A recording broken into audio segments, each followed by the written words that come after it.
The Federalist Papers supported the passage of the U.S. Constitution. Name one of the writers. The U.S. Constitution was written in 1787. The United States government adopted it in 1789.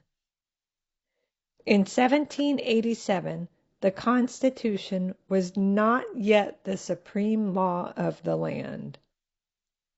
James Madison, Alexander Hamilton, and John Jay wanted the American people to vote to pass the Constitution.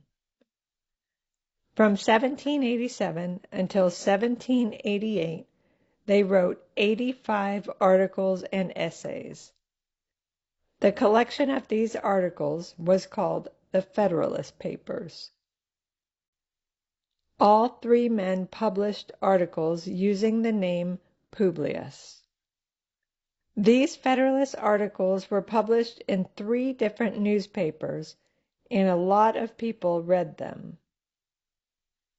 James Madison, Alexander Hamilton, and John Jay were the writers of the Federalist Papers.